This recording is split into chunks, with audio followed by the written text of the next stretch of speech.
महाराज जी स्वयं विद्वान हैं, महाराज जी की एक पूरी टीम है, विद्वानों की टीम है, उन्हीं के द्वारा सुझाव, सलाह दिए जाते हैं, उन्हीं के द्वारा पत्रिका बनाई जाती है, कुंडली का निर्माण होता है और उसके बाद में जो समस्या होती है, उस समस्या से संबंधित कर्मकांड, अनुष्ठान, पूजा विधि को एक सिस्टम से बताया जाता है और उसका निराकरण किया जाता है सही विद्वान पंडितों के द्वारा, सही ढंग से और सही पूजन सामग्री के साथ आप अनुष्ठान को पूर्ण कर लोगों को तृप्त करते हैं, लोगों की समस्याओं का निदान करते हैं। तो आप महाराज जी से अवश्य संपर्क करें और अधिक मास की कथा में आप अवश्य सम्मिलित हों। महाराज जी एक प्रश्न जी। आपके लिए कि आप इस धर्म क्षेत्र में आपका पदार्पण कैसे हुआ और क्या आप इस कार्य को करके संतुष्ट हैं या आपको कुछ और इच्छा है करने की? मैं 10 वर्ष का था तब गुरुकुल में आया था। जब मैं गुरुकुल में आया था तब क्योंकि स्वामी जी हमारे यहाँ जाते थे, तो तब कुछ मन में ये नहीं था कि मैं किस दिशा में, जैसे एक विद्यार्थी पढ़ने के लिए आता है, उसी तरह बस शिक्षा ग्रहण करने के लिए आए थे। लेकिन मैं लगभग 11 वर्ष कुछ मेरी अवस्था रही होगी, गंगा के किनारे बैठा था और संध्या कर रहे थे। हमारा गुरुकुल जो है बिल्कुल ऋषि परंपरा की तरह गंगा के तट पर।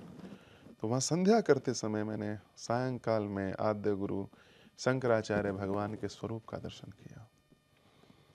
अब वो मेरे मन में रहा होगा या मैं इनके स्तोत्र का पाठ करता था, ये कारण था।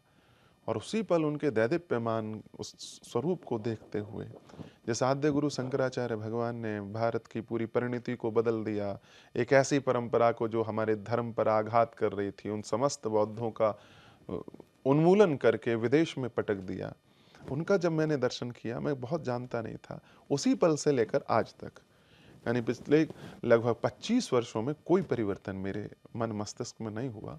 हर पल मेरे मन में यही चाह, यही भाव है कि सनातन के लिए जीवन देना है और क्या हम इस धर्म के लिए नया कर सकते हैं, कैसे इनकी जड़ों को सींच सकते हैं, क्या हम भी एक तिनके के मानंद इस धर्म के पालन में सहयोगी हो सकते हैं। मैं कितना बड़ा सहयोग करूंगा ये मुझे पता नहीं है, लेकिन हमने पूरा एक रोड मैप तैयार कर रखा है। इसकी गूंज बहुत दूर तक जानी है, राष्ट्र तक जानी है और उसके बाद अंतर्राष्ट्रीय स्तर पर कैसे सनातन धर्म मानवता मात्र का कल्याण कर सकता है, ये हमने सोचा है। ये सब हमारे विचारों में है, ये सब लिखा हुआ है और आप देखेंगे कि पूरे विश्व को कैसे श्री राम रसायन सेवा संस्थान आचार्य मनीष संकेत देते हैं और बताते हैं कि इस धर्म के द्वारा तुम्हारा कल्याण होगा।